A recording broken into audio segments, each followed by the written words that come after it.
I'm going to go over now to my left, and Christi Rooke, who said she was nervous, but she's also an emergency room nurse. I mean, can you imagine? An emergency room nurse is nervous about anything. They're the heroes of the universe.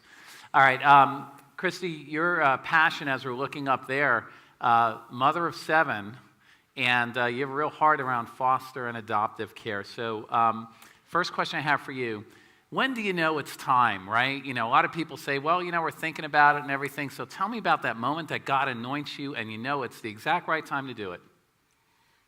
One of my favorite quotes is, I always questioned if I was ready and equipped to be an adoptive parent. And then I realized that no kid is ready and equipped to be an orphan. Satan is going to do everything he can to convince the church that there are only a few radical people who are ready and equipped. And the reality is that there are 104,000 kids out there in desperate need of a family. If we're at a pool and some kid goes down and goes under, I don't know too many people who are going to be like, I wonder if I am equipped to do CPR, or am I called to jump in this water? No, we jump in and we get in the water and we do what we got to do, and we say, I don't even know what I'm doing, but doing something is better than doing nothing.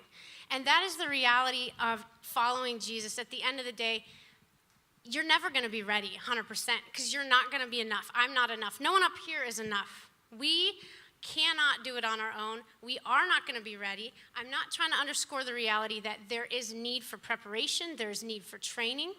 That is important. However, at the end of the day, it says in Proverbs 24:10, it says, rescue those who are being led to death. Hold back those who are staggering to slaughter. There are hundreds and thousands of kids who are being led to slaughter. And when are you ready to be a foster and adoptive parent? When you realize, like, you jump in and you're like, Jesus, I don't know what I'm going to do. I don't know how I'm going to be a foster and adoptive parent. I don't even know if I can. But I'm going to jump in that water, and I'm going to do everything I got and trust that you are going to show up where I do not. Okay. So we see movies like The Blind Side, hugs, tears, Hollywood, magic, everything works out just fine. What do you think? Blindside's a great story. War Room's a great story. Fireproof. I mean, even today we heard David and Goliath, Daniel in the lion's den. Those stories are real, and God will show up in miraculous, crazy ways on the snap of a finger. And there are also a lot of stories of the opposite. If we read Hebrews 11, the great hall of faith, it goes through these people who are amazing people with faith. And at the end of Hebrews 11, it talks about people who were tortured and killed and sawed in two. That is also part of the story of following Jesus. And it is not a reflection of their lack of faith. It is not a reflection that they didn't pray hard enough. It's not a reflection that our God is incompetent.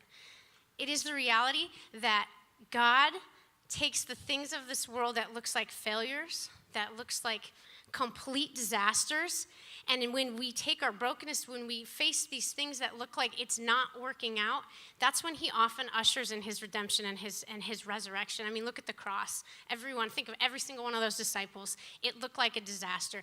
And so our job as followers of Jesus, it is not to create warm, fuzzy, blindside stories. Those are great, and if that happens, I hope and pray that happens for our kids.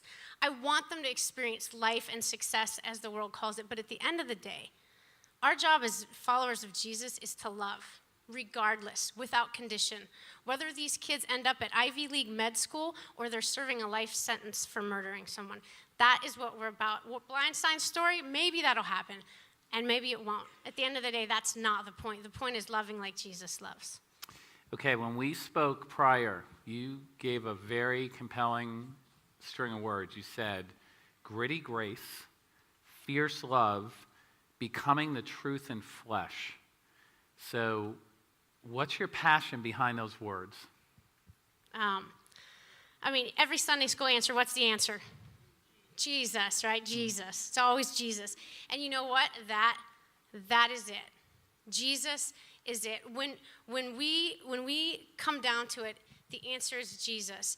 And it is living out life in the flesh in a way that the reality of the cross, the reality of redemption, isn't just words, but actually flesh lived out. And Jesus, when he came and he became love in the flesh. And that love is messy, and that love is hard, And that love is very rarely ever convenient. And that love gets in the middle of pain. Pain so bad that Jesus is crying out, give me any other way to love these people. I don't want to go to the cross. And love still goes to the cross. It is a crying out and desperation sometimes when I can't do this anymore. It feels paralyzing. But somehow in the midst of being paralyzed, love moves to action.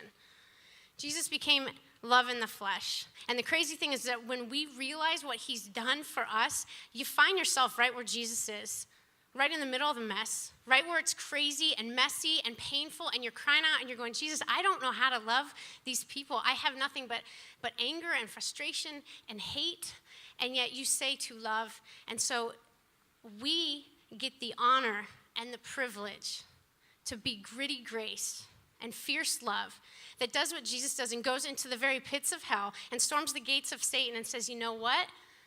No more. You taking these kids here? It's not happening.